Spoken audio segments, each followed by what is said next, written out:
प्रिय व्यूअर, यह वीडियो अंग्रेजी में भी उपलब्ध है। देखना चाहें तो आप हमारे इंग्लिश चैनल दृष्टि IAS इंग्लिश पर जाएं। आपकी सुविधा के लिए इस वीडियो के डिस्क्रिप्शन में इंग्लिश वीडियो का लिंक भी दिया गया है।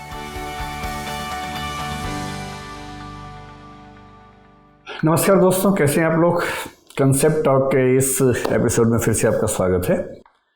आज का जो कंसेप्ट टॉक है ये इथिक्स के बारे में है। आप जानते हैं कि IAS में जनरल स्टडीज़ में एक पेपर है, पेपर नंबर 4 GS का, जो पूरा का पूरा जो 250 नंबर का पेपर है वो इथिक्स के बारे में है।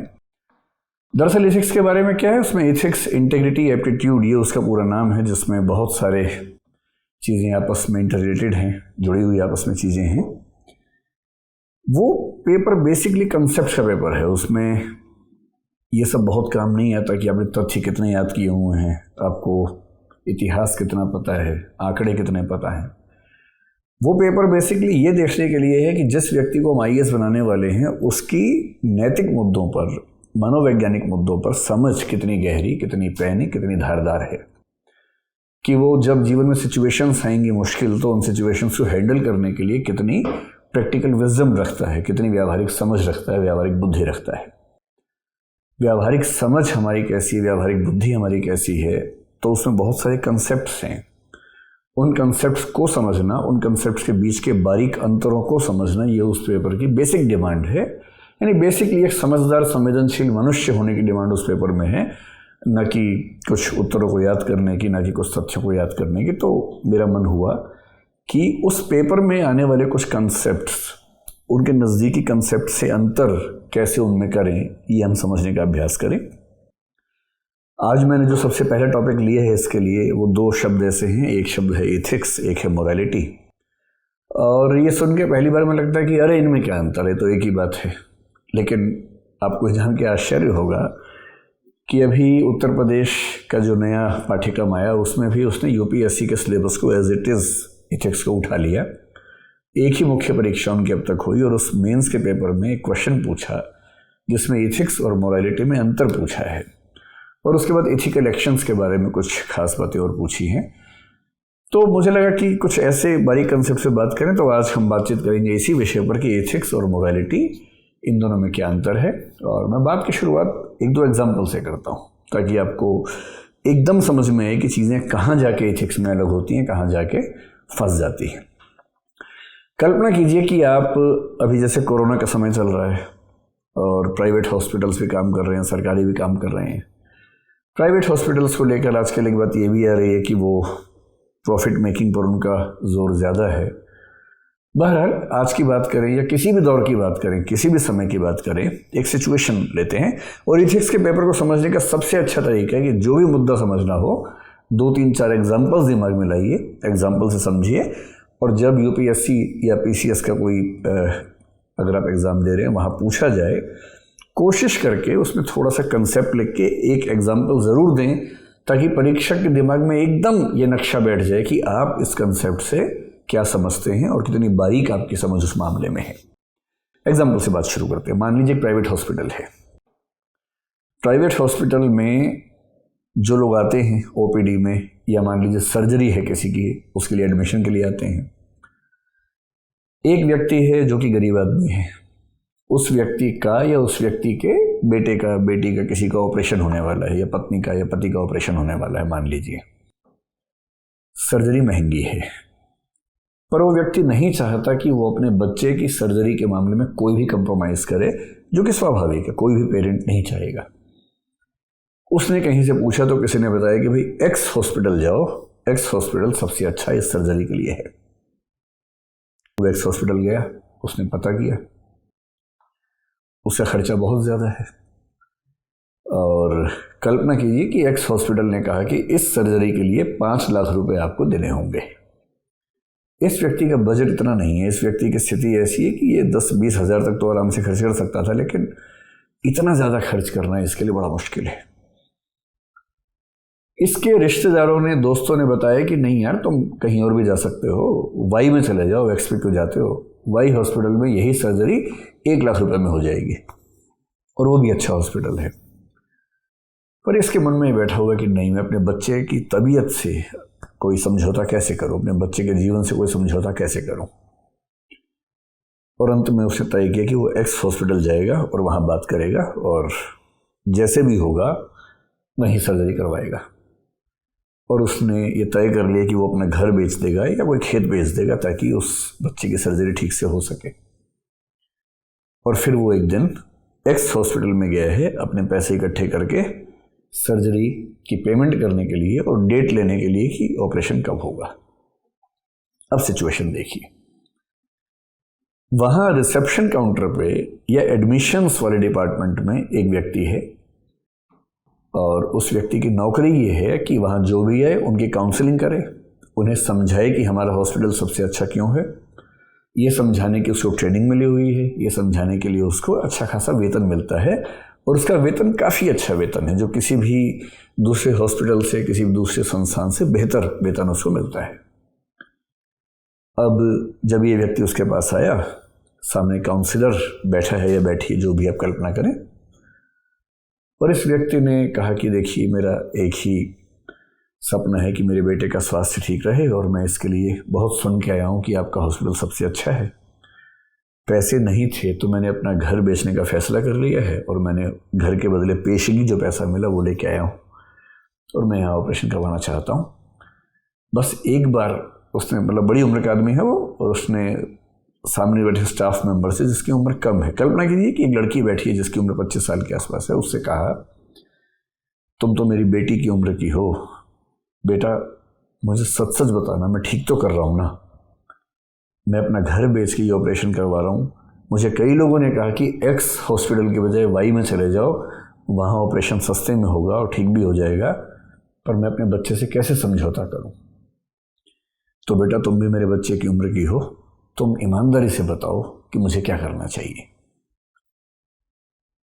अब सच ये है कि एक्स हॉस्पिटल जिस वजह से फेमस है, जिस डॉक्टर की वजह से फेमस था, वो डॉक्टर उसे छोड़ के जा चुका है।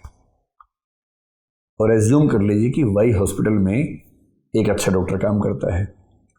एक्स हॉस्पिटल की टीम, वाई हॉस्पिटल की टीम ऑलमोस्ट बराबर है, कोई खास अंतर उनमें नहीं है। एक्स में सुविधाएं भी लगभग जितनी हैं उतनी वाई में भी सुविधाएं हैं। और इस रिसेप्शन काउंटर पर या एडमिशन काउंटर पर बैठी हुई इस महिला को इस बात का इल्म है, इस बात का एहसास है कि वाई हॉस्पिटल भी कम नहीं है, बराबर है। उसको ये भी लग रहा है कि ये आदमी बहुत गरीब है, इतना खर्चा करके ये आ रहा है यहाँ पर, अपना नुकसान करवा लेगा। उसके मन में बड़ी गहरी दुविधा है, इसे बोलते हैं नैतिक दुविधा या मॉरल डायलेमा, एथिकल डायलेमा। अब दुविधा क्या है? दुविधा ये है कि जो हॉस्पिटल उसे ट्रेनिंग देता है, उसे सैलरी देता है, जिस सैलरी से उसे घर चलता है, उसका कोड ऑफ कंडक्ट है, कोड ऑफ एथिक्स है हॉस्पिटल में कि आपको इस चेयर पर होते हुए अपने हॉस्पिटल के बारे में अच्छी बातें ही बतानी हैं, और यदि लोग यहाँ पर आएंगे, यहाँ एडमिशन लेंगे, यहाँ ऑपरेशन करवाएंगे तो ही ये पूरा सेटअप चलेगा, सबको वेतन मिलेगा, ये ध्यान रखना है। तो उसके अंदर एक पक्ष है जो कहता है कि वो ये कहे कि अंकल आप चिंता मत कीजिए, आप ठीक जगह आ गए हैं, आप निश्चिंत होकर अपने पैसे जमा कीजिए, आपका बच्चा एकदम स्वस्थ रहेगा, इससे अच्छा कोई हॉस्पिटल नहीं है, वाई का तो नाम ही मत लीजिए, जो बात एक्स में है वो बात वाई में कहाँ। लेकिन जब वो ये बोलती है तो उसके अंदर से एक हुक सी उठती है, उसको लगता है कि नहीं, उसे ये नहीं बोलना चाहिए। और जैसे ही एक ऐसी सिचुएशन बनती है कि उस कमरे में उस अंकल और उसके अलावा इस समय कोई तीसरा व्यक्ति नहीं है, सीसीटीवी भी नहीं है, और है भी तो उसमें वॉइस रिकॉर्डिंग की सुविधा नहीं है मान लीजिए। अब उसकी दुविधा बढ़ गई है कि मैं आखिर बोलूं तो क्या बोलूं। आप बताइए उसे क्या बोलना चाहिए। अगर वो बोलती है कि अंकल आप वाई में जाओ तो वो नैतिक है या अनैतिक है, और यदि वो कहती है कि अंकल आप यहीं अपने बच्चे का ऑपरेशन करवाओ तो वो नैतिक है या अनैतिक है, और आप पाएंगे कि अजीब सी दुविधा है, क्योंकि दोनों ही मामलों में उसको अनैतिक होना ही पड़ेगा। एक मामले में उसको अपने हॉस्पिटल के प्रति जिम्मेदारियों से अनैतिक होना पड़ेगा, और दूसरे मामले में उसे अपनी मानवीय जिम्मेदारियों से अनैतिक होना पड़ेगा।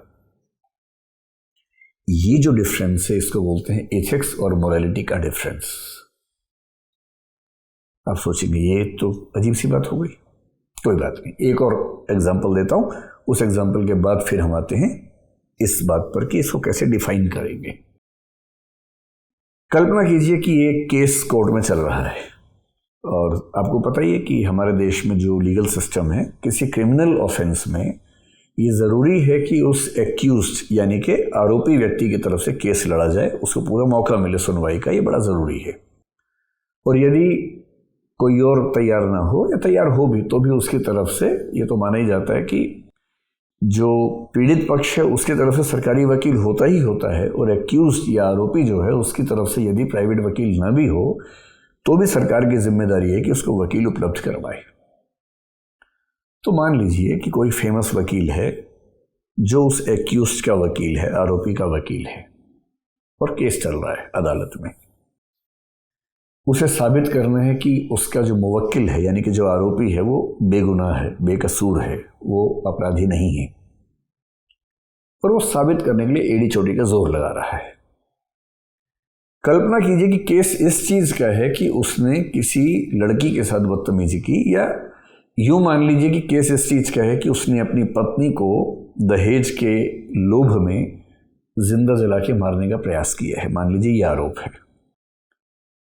वकील का अपना धर्म है, वकील अपने मुवक्किल को बचाने का पूरा प्रयास करता ही है। जो उसका जो कोड ऑफ एथिक्स है, कोड ऑफ कंडक्ट है एडवोकेट्स का, उसके तहत ये जायज़ भी है, वो बचा रहा है।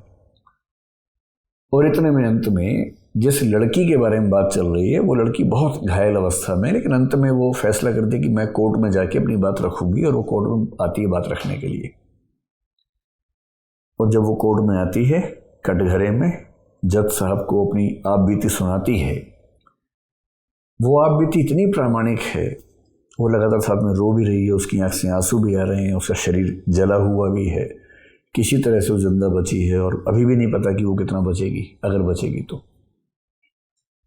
और जब उसने अपनी पूरी कहानी कह ली और जज ने इस वकील से कहा कि अब आप चाहें तो क्रॉस एग्जामिनेशन कर सकते हैं, इनसे सवाल पूछ सकते हैं ताकि आपको भी सुनवाई का मौका मिले। अब इस वकील के अंदर से आवाज आ रही है कि नहीं, ये लड़की एकदम सच बोल रही है और इसके मुवक्किल को सजा मिलनी ही चाहिए। और इसका जो प्रोफेशनल इंटेग्रिटी वाला मामला है, व्यावसायिक नैतिकता का जो मामला है, उसके हिसाब से इसकी जिम्मेदारी बनती है कि ये अपने मुवक्किल को बेगुनाह साबित करने के लिए कुछ मुश्किल सवाल पूछे, जिन सवालों के जवाबों से ये तय हो सके कि नहीं, इसका मुवक्किल दोषी नहीं है, वो बेगुनाह है। इसके पास 2-3 ऐसे सवाल हैं जो ये पूछेगा तो शायद वो लड़की फंस जाएगी, उलझ जाएगी उन सवालों में, क्योंकि उसको लीगल अंडरस्टैंडिंग नहीं है। और ये सवाल केवल इसको पता है, इसके मुवक्किल को ही नहीं पता है। अब ये उसके पास गया सवाल पूछने के लिए, इसके मन में बड़ी खतरनाक दुविधा है कि मैं ये 2-3 सवाल पूछ के अपने मुवक्किल का केस मजबूत करके उसको बचा लूं, या मैं ये 2-3 सवाल नहीं पूछ के इस लड़की का केस मजबूत होने दूं और अपने मुवक्किल को, जो कि इसको लगता है कि गुनहगार है, सजा होने दूं। अब मैं फिर आपसे पूछता हूं कि आपकी राय में इनमें से कौन सी स्थिति में वकील नैतिक है और कौन सी स्थिति में वकील अनैतिक है। और आप फिर पाएंगे कि दोनों ही स्थितियों में अनैतिक तो होना ही पड़ेगा। नैतिकता की दुनिया ऐसी है नहीं कि आप एक तरफा तरीके से नैतिक हो जाएं या एक तरफा तरीके से अनैतिक हो जाएं। हमारे जीवन में ऐसी हजारों स्थितियां आती हैं जहां आपको नैतिक और अनैतिक होना पड़ता है, नैतिक या अनैतिक होना संभव नहीं होता। ये जो दुविधा है, ये एथिक्स और मोरालिटी की दुविधा है।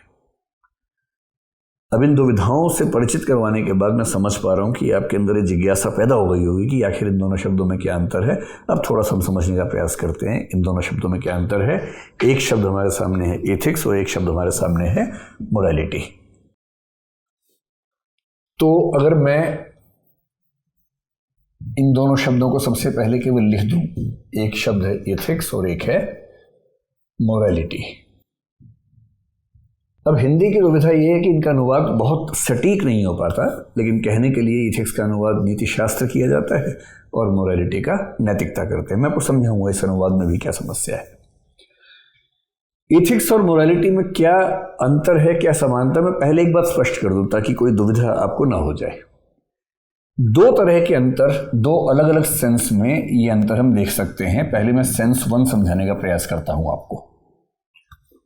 सेंस वन का मतलब है कि एक नज़रिए से, क्योंकि जब शब्दों के एक से ज़्यादा मतलब हो तो हमें ध्यान रखना पड़ता है कि हम जब किसी शब्द की बात करेंगे तो ये ध्यान रखेंगे कौन से अर्थ में उसकी बात हम कर रहे हैं, ये ध्यान रखना बहुत ज़रूरी है। पहले सेंस वन देखते हैं। सेंस वन में जो एथिक्स शब्द है, अगर मैं उसकी बात आपसे करूं तो सेंस वन में एथिक्स शब्द का मतलब होता है एक विषय, एक डिसिप्लिन। आपने सुना होगा कि एक विषय है दर्शन शास्त्र, फिलॉसफी। फिलॉसफी मेरा सबसे प्रिय विषय है। मैंने यूपीएससी के लिए कई साल उस विषय को पढ़ाया भी है, खुद भी उससे मैंने यूपीएससी के एग्ज़ाम दिए हैं और बहुत ही रोचक, बहुत ही प्रिय, बहुत ही सुंदर विषय फिलॉसफी है। तो फिलॉसफी की ब्रांचेस में से एक ब्रांच का नाम होता है इथिक्स। कुछ लोग कहते हैं फिलॉसफी की 3 ब्रांचेस हैं, कुछ लोग और बढ़ाते हैं, कुछ लोग बढ़ाते बढ़ाते 10 ब्रांचेस कर देते हैं।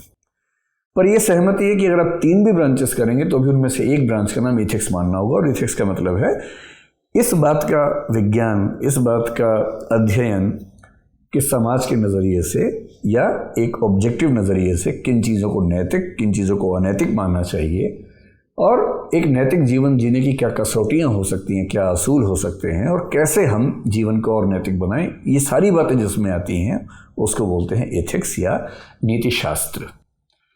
जब हम एथिक्स को एक विषय के रूप में लेते हैं तो इसका सबसे अच्छा अनुवाद निश्चित रूप से नीति शास्त्र होता है।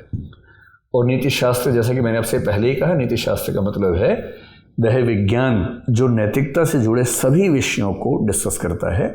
विज्ञानों के 2 प्रकार माने गए हैं, डिस्क्रिप्टिव और नॉर्मेटिव। सामान्यतः डिस्क्रिप्टिव विज्ञान यानी वर्णनात्मक विज्ञान केवल ये बताते हैं कि क्या है, जैसे फिजिक्स है, केमिस्ट्री है, बायोलॉजी है, ये बताते हैं क्या है, जगत का सत्य क्या है, वास्तविकता क्या है। वो ये बात नहीं करते कि क्या होना चाहिए।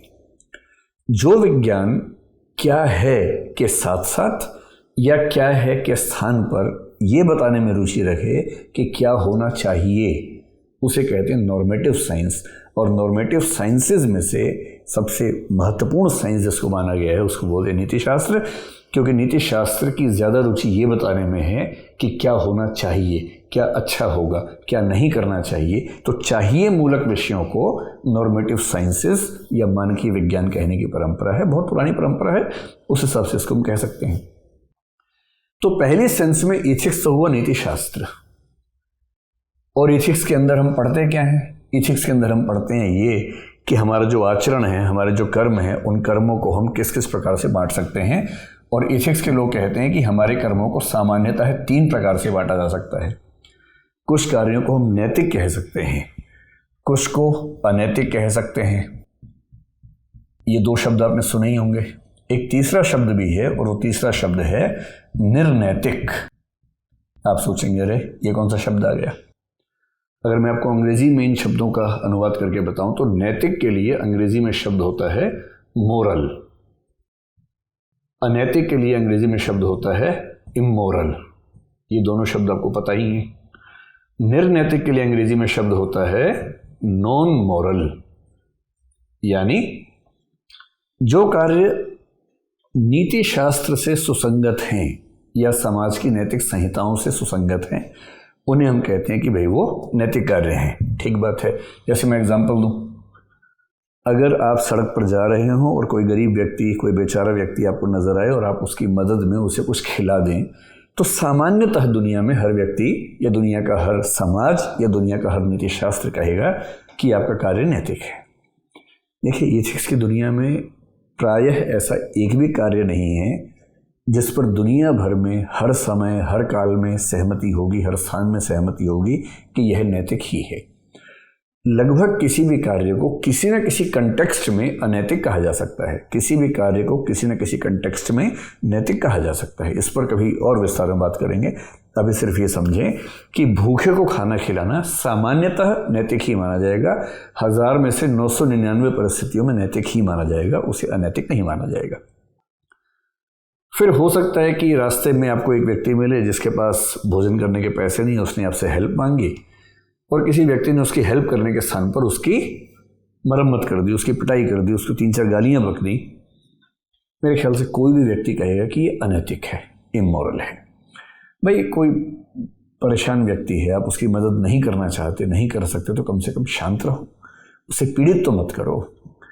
तो किसी पहले से पीड़ित व्यक्ति को और पीड़ित करना सामान्य स्थितियों में 1000 में से 999 स्थितियों में इसको अनैतिक ही कहा जाएगा, जब तक कोई और कंडीशन ना हो। जैसे मान लीजिए ये पता लगे कि वो बहुत जघन्य अपराधी किस्म का व्यक्ति है, इसलिए आप उसकी मदद नहीं करना चाहते, तो एक अलग बात हो जाएगी। सामान्य स्थितियों में एक ऐसे व्यक्ति की मदद न करना, बल्कि उसको प्रताड़ित करना जो मदद का आकांक्षी है, परेशान है, बेचैन है, हम कहेंगे कि ये एक्शन इमोरल है। नॉन मॉरल का मतलब होता है जो एक्शन ना मॉरल हो ना इमोरल हो, जो उन दोनों से अलग किस्म का एक्शन हो।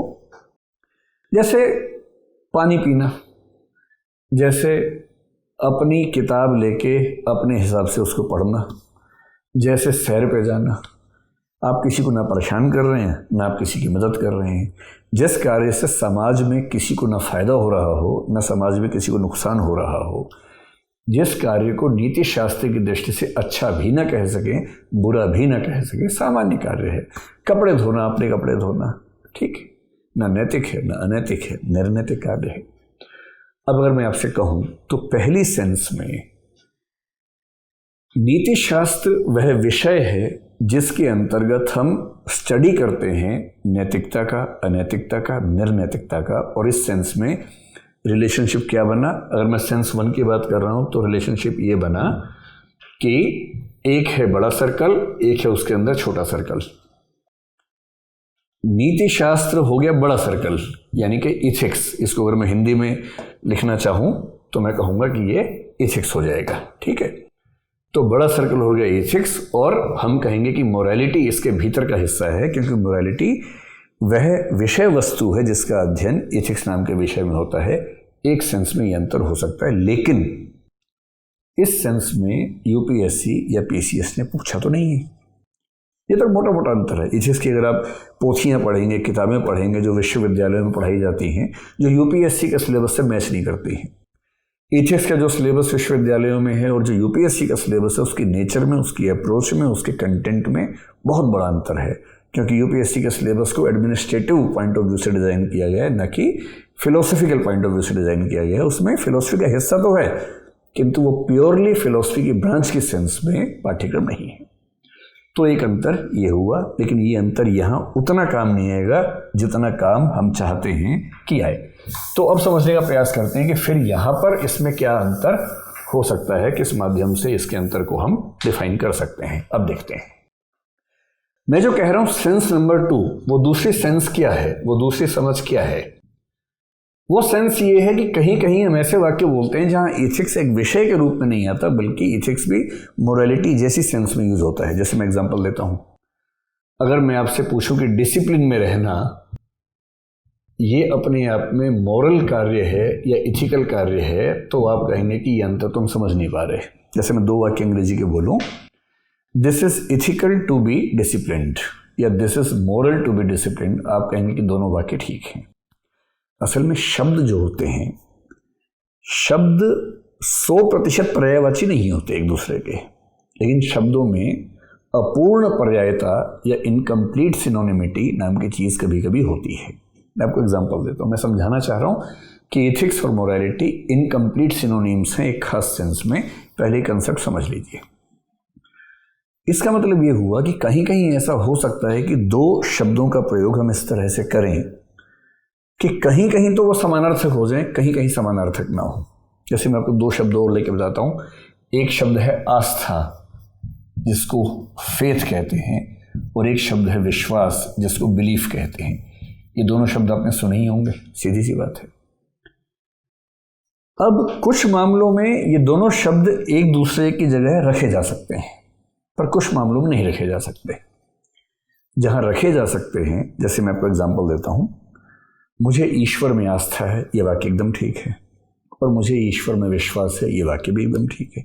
हम ये दोनों वाक्य सामान्य जीवन में इस्तेमाल करते हैं, और दोनों वाक्यों में एक सेंस निकलती है कि हाँ, मैं एक परम तत्व को मानता हूँ, ईश्वर को मानता हूँ, और उसके प्रति तर्क हो ना हो, अनुभव हो ना हो, प्रमाण हो ना हो, लेकिन क्योंकि मैं मानता हूँ तो मेरी उसके प्रति जो राय है, उस राय को मैं आस्था या विश्वास कह सकता हूँ। तो ये एग्जाम्पल है जहाँ आस्था और विश्वास पर्यायवाची की तरह से इस्तेमाल हो गए। अब दूसरी स्थिति, जैसे मैं किसी सामान्य व्यक्ति के बारे में बात करूं या मैं किसी सामान्य प्राकृतिक घटना के बारे में बात करूं, और मैं कहूं मुझे विश्वास है कि कोरोना 1 महीने बाद खत्म होने लगेगा। और मैं कहूँ मुझे आस्था है कि कोरोना 1 महीने बाद खत्म होने लगेगा। अब आपको अटपटा सा लगेगा, आप कहेंगे ये बात थोड़ी ठीक नहीं हो रही है। या मैं कहूँ बादलों को देखकर मुझे विश्वास है कि कल बरसात होगी, और फिर मैं कहूँ बादलों को देखकर मुझे आस्था है कि कल बरसात होगी। आप कहेंगे यार आस्था का इस्तेमाल यहाँ मत करो, यहाँ विश्वास ठीक शब्द है। और इसका मतलब जो 2 शब्द पर्यायवाची जैसे हैं वो भी 100% सिचुएशन से पर्याय नहीं होते हैं। कहीं कहीं पर्याय होते हैं, कहीं कहीं पर्याय नहीं होते हैं। इस सिचुएशन को भाषा विज्ञान में और जो लिंग्विस्टिक फिलोसफी उसमें कहते हैं इनकम्प्लीट सिनोनिमिटी है, अपूर्ण पर्यायता है। पूर्ण पर्यायवाची नाम की धारणा एग्जिस्ट नहीं करती है। वो केवल छोटे बच्चों की किताबों में और छोटे बच्चों के अध्ययन के मॉड्यूल्स में आती है, जहाँ हम कहते हैं कि ये शब्द इसका पर्यायवाची है। दरअसल कोई भी शब्द 100% परिस्थितियों में किसी दूसरे शब्द का पर्याय नहीं होता। अगर होता तो एक ही शब्द होता, 2 ना होते, क्योंकि भाषा विज्ञान जिस नियम पे काम करता है या भाषा जिस नियम पे काम करती है उसको बोलते हैं प्रयत्न लाघव का नियम। कम से कम प्रयत्नों से अधिक बातें कही जा सकें, ये बेसिक प्रिंसिपल है। बिना बात के शब्द ज़्यादा बनाना निरर्थक बात है। सोवियत संघ जो था, जो आजकल रूस का इलाका है, वहाँ बर्फ़ शब्द के 97 पर्यायवाची माने जाते हैं, क्योंकि वहाँ इतनी तरह से बर्फ़ जीवन पर असर डालती है कि उनको हर तरह की बर्फ़ के लिए शब्द करने पड़ते हैं। पर भारत में क्योंकि बर्फ़ का उतना हमारा साबका नहीं पड़ता, उतना हमारा आमना सामना नहीं होता, इसलिए हमारे पास उसके पर्यायवाची आमतौर पर 2 या 3 से ऊपर नहीं मिलते हैं। तो सिचुएशन से होता है। फिर आप उन 97 शब्दों का अनुवाद बर्फ़ कर देंगे तो वो एग्जैक्ट अनुवाद थोड़ा ना होगा, उसमें थोड़ा सा अंतर तो बचेगा ही। तो मैं जो थोड़ा सा हटा, मैंने आपको ये समझाने का प्रयास किया कि इथिक्स और मोरालिटी को जब सेंस नंबर 2 में देखेंगे तो कहीं कहीं वो पर्यायवाची शब्दों की तरह इस्तेमाल होते हैं। जैसे मैंने कहा कि डिसिप्लिन में रहना इथिकल बात है, ठीक है। डिसिप्लिन में रहना मोरल बात है, ये बात भी ठीक है। या कोई दूसरी बात कर लीजिए, देशभक्त होना, it is ethically correct to be a patriot, it is morally correct to be a patriot, ये भी ठीक है। देशभक्त होना इथिकल सेंस में अच्छी बात है, देशभक्त होना मोरल सेंस में अच्छी बात है, यानी कि यहाँ ये पर्याय हो गया। इस सेंस में यूपीएससी या उत्तर प्रदेश पीसीएस पूछना चाह रहे हैं कि भाई जिन 2 शब्दों को पर्यायवाची जैसा माना जाता है, क्या उनमें कोई अंतर है? ये दोनों एक ही बातें हैं। तो मैंने आपसे पहले ही कहा कि इन दोनों शब्दों में जो पर्यायता है, समानार्थकता है, सिनोनिमिटी है या सिनोनिमी है, वो आंशिक है। और आंशिक का मतलब कुछ सिचुएशंस में आप इन दोनों शब्दों को समानार्थक मान के चल सकते हैं, जैसे मैंने आपको एग्जांपल दिया। लेकिन जो भी शब्द अपूर्ण पर्याय होते हैं, जिन शब्दों में 100% पर्यायता नहीं होती किंतु किसी न किसी मात्रा में होती है, उनका जो रिलेशनशिप बनता है वो रिलेशनशिप आमतौर पर इस तरह का बनता है। ये रिलेशनशिप बनती है।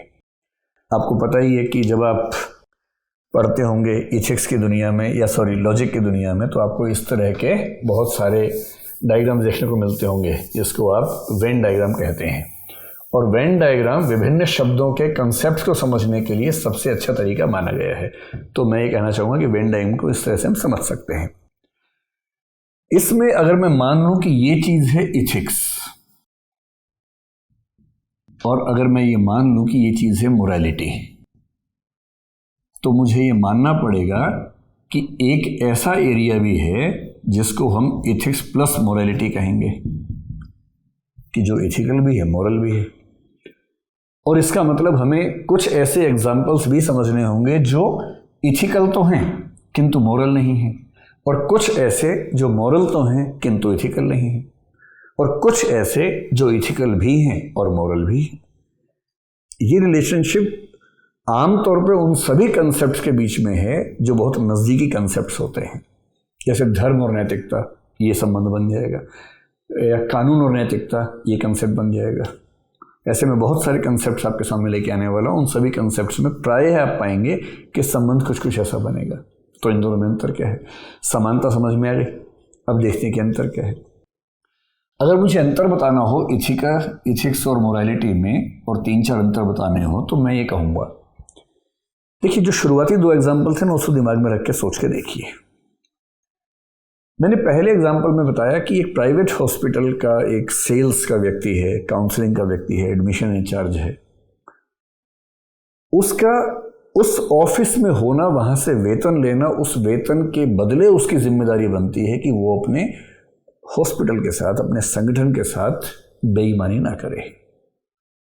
इसलिए उसका फर्ज बनता है कि वो कहे कि आप यहीं इलाज करवाइए, पर एक उसका व्यक्तिगत मन भी तो है।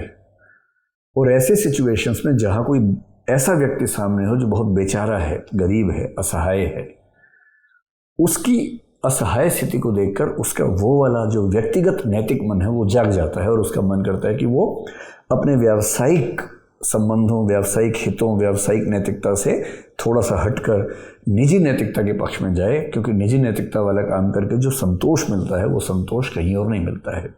अपराध की भावना, पाप की भावना, गिल्ट फीलिंग मन में नहीं आती है उसमें।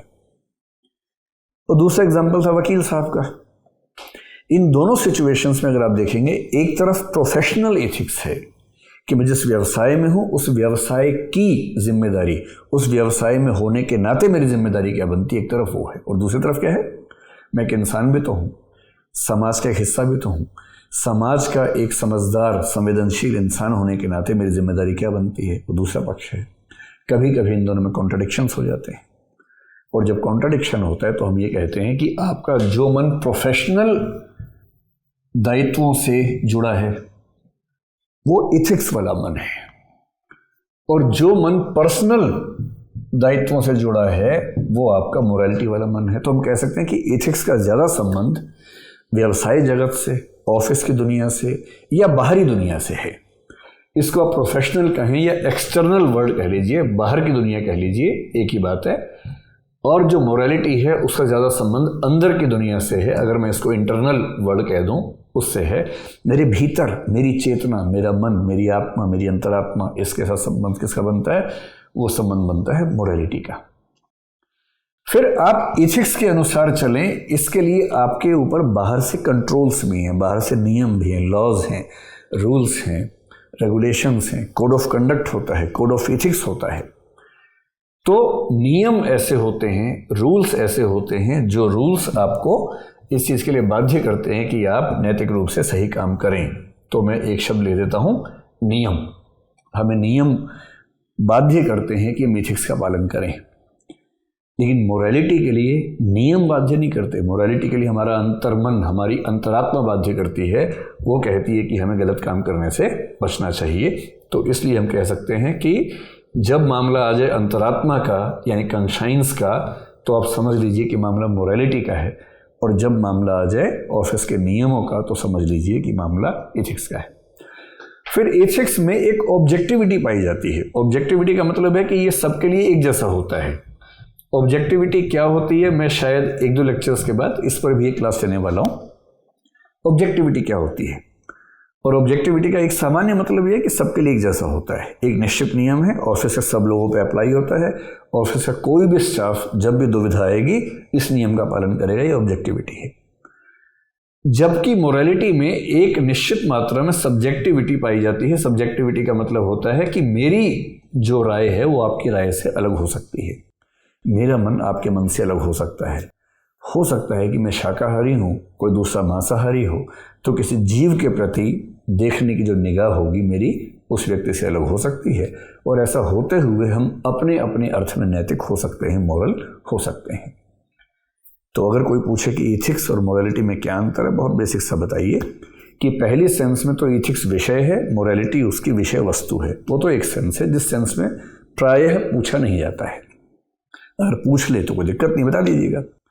दूसरे सेंस में इथिक्स का मतलब है वे नैतिक मान्यताएं, वे नैतिक अपेक्षाएं जो हमारा संगठन, हमारा समाज, हमारी दुनिया, जो बाहर की दुनिया है हमसे करती है, नियम बनाती है। वो नियम ऑब्जेक्टिव होते हैं, सबको मान्य होते हैं, और यदि हम उससे विचलन करते हैं तो एक तरह का अपराध होता है या एक तरह की उच्छृंखलता होती है।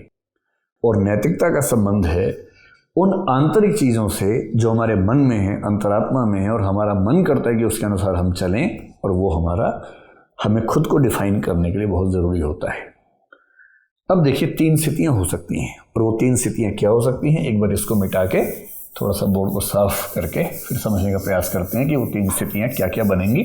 और इस चित्र के हिसाब से आपको पता है कि 3 स्थितियाँ बन सकती हैं, और वो 3 स्थितियाँ हम देख लेते हैं क्या है। एक स्थिति तो जो मैंने आपसे पहले कहा था, ये वाली स्थिति है जहां दोनों चीजें मर्ज हो रही हैं। इसका मतलब कुछ चीजें ऐसी हो सकती हैं जो इथिकल भी हों और मोरल भी हों।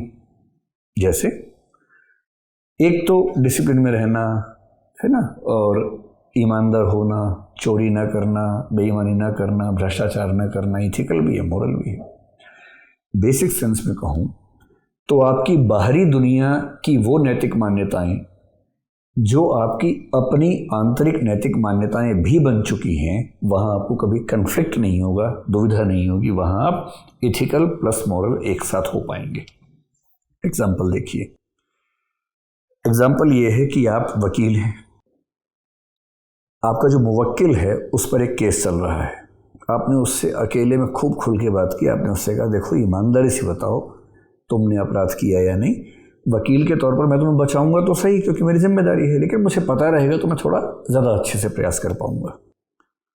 और उस मुवक्किल ने एकदम ईमानदारी से बताया कि सर मेरी कोई गलती नहीं है, या मैडम मेरी कोई गलती नहीं है, मैंने ऐसा नहीं किया है, ये गलत फहमी है, या मुझे जानबूझ के फ्रेम किया जा रहा है, फंसाया जा रहा है। उसने आपको 10 प्रमाण दिखाए, आप कन्विंस्ड हैं कि उसने अपराध नहीं किया। अब ये वकील इस व्यक्ति को बचाने के लिए जितना एड़ी चोटी का जोर लगाएगा, उसके मन में कन्फ्लिक्ट नहीं आएगी।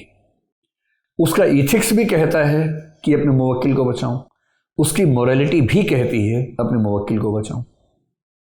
और यदि बाहर की दुनिया की अपेक्षाएं और मेरी अंतरात्मा की मुझसे क्या अपेक्षाएं हैं, ये दोनों मर्ज हो जाती हैं, मैच कर जाती हैं, सिंक में रहती हैं, सिंक्रोनाइज रहती हैं, सुसंगत रहती हैं, हारमोनियस हैं, कोहेरेंट हैं, एक दूसरे से टकराव में नहीं है, कोई टकराव इनके बीच में नहीं है, तो मैं कहूँगा I am ethical as well as moral. मैं एथिकल भी हूँ, मोरल भी हूँ, इसमें कोई कॉन्ट्राडिक्शन नहीं। लेकिन कुछ स्थितियों में कॉन्ट्राडिक्शन हो सकता है। कुछ स्थितियों में आपको चुनना पड़ेगा कि आप इथिकल हों या मोरल हों। और इथिकल मोरल के वही दोनों एग्जाम्पल फिर से याद कर लीजिए। अगर उस अस्पताल के स्टाफ मेंबर ने उस व्यक्ति से कहा कि आपको इसी हॉस्पिटल में ऑपरेशन करवाना चाहिए, यहीं करवाइए, कहीं और मत जाइए, तो वो इथिकल है, किंतु वो मोरल नहीं है। और यदि उस व्यक्ति ने कह दिया कि नहीं आपको वाई हॉस्पिटल में जाना चाहिए, वो भी उतना ही अच्छा हॉस्पिटल है, आप क्यों इतना पैसा खर्च कर रहे हैं, तो वो मोरल तो है, किंतु उस केस में इथिकल नहीं है। इसी प्रकार वकील, यदि उसने एडवोकेट होने के कोड ऑफ कंडक्ट के हिसाब से काम किया तो इथिकल है, किंतु वहाँ शायद मोरल ना रह पाए। और यदि उसने अपने मुवक्किल के खिलाफ जाने का फैसला मनी मन में कर लिया तो शायद इंडिविजुअली मोरल हो जाएगा, किंतु हो सकता है कि उस केस में वो इथिकल ना रह सके। और ऐसी सिचुएशन जीवन में हज़ारों बार आती हैं। मैं आपको 1-2 एग्जाम्पल और देके बात समाप्त करता हूँ।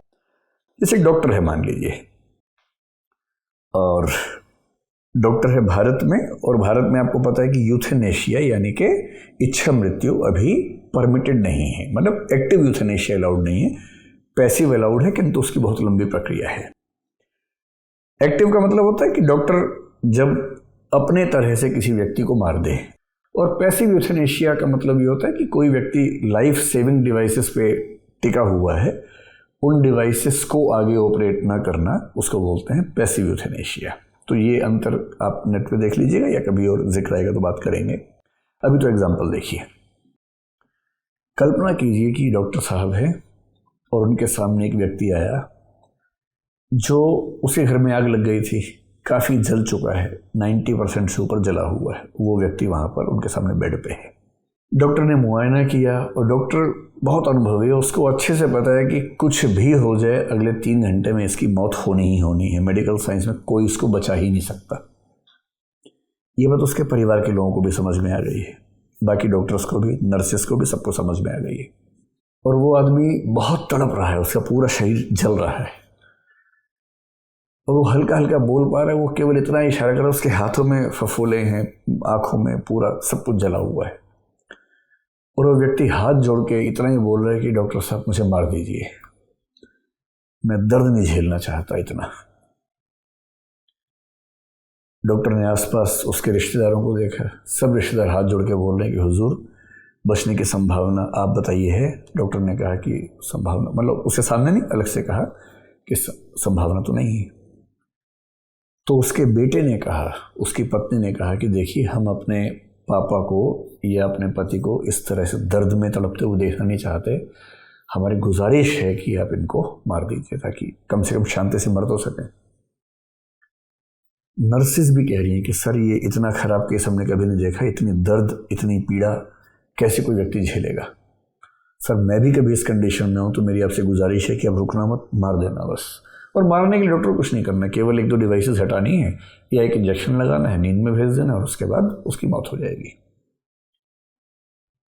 रिश्तेदार भी कह रहे हैं, मरीज़ खुद भी कह रहा है, बाकी डॉक्टर्स भी कह रहे हैं, नर्सेस भी कह रही हैं। लेकिन कोड ऑफ कंडक्ट ये कहता है कि कोई भी डॉक्टर बिना सही प्रक्रिया के किसी व्यक्ति को पैसिव यूथेनेशिया और किसी भी स्थिति में एक्टिव यूथेनेशिया नहीं देगा। जब तक कोई जिंदा रह सकता है उसको जिंदा रखा ही जाएगा। ये कहता है कोड ऑफ कंडक्ट, ये कहता है कानून, ये कहते हैं नियम। मैं जानता हूं कि आपके मन में आ रहा होगा कि अगर मैं होता खट से मार देता, लेकिन आप तो हैं नहीं, है तो डॉक्टर साहब वहां पर, फैसला तो वो करेंगे। वही मामला है। अगर डॉक्टर ने कहा देखो भाई, मैं तो जिन नियमों से चलता हूं उन नियमों के तहत आपको मारना अलाउड नहीं, मैं तो आपको नहीं मारूंगा, तो डॉक्टर साहब इथिकल तो हैं, मॉरल नहीं है। और यदि डॉक्टर ने देखा कि सिचुएशन सच में बड़ी ख़राब है, उस पर दया आई, डॉक्टर ने क्या किया, कुछ तारे वारे हटा के या एक आध इंजेक्शन लगा के उस व्यक्ति को शांति से मरने दिया। तो डॉक्टर ने अपने इंडिविजुअल कंसाइंस पे चलते हुए एक मॉरल काम तो किया है, किंतु ये काम कानून की निगाह में, कोड ऑफ कंडक्ट की निगाह में गलत काम है, सही काम नहीं है। ऐसी दुविधा, हजारों दुविधाएं होती हैं। एक और दुविधा आपको बताता हूँ आखिरी, फिर बात समाप्त करता हूँ। मान लीजिए कि एक बच्चे का IAS का लास्ट अटेम्प्ट है, लास्ट पेपर है, पेपर देने जा रहा था, और उससे आधे घंटे पहले उसको खबर मिली कि उसके माता या पिता या किसी का घर में देहांत हो गया है। अब उसकी हालत ख़राब है, एग्ज़ाम नहीं दिया तो अटेम्प्ट खत्म हो जाएगा। उसकी माँ ने उसको फ़ोन पे बोला है कि बेटा तुम सीधे एग्ज़ाम देने जाओ, पापा की डेड बॉडी घर पे ही है, तुम जब तक नहीं आओगे हम यहाँ से निकलेंगे नहीं, तुम एग्ज़ाम ठीक से देना, तुम्हारे पापा का आखिरी सपना था। अब वो किसी तरह से मन बना के एग्ज़ाम देने गया, उसकी आँख से आंसू लगातार बह रहे हैं।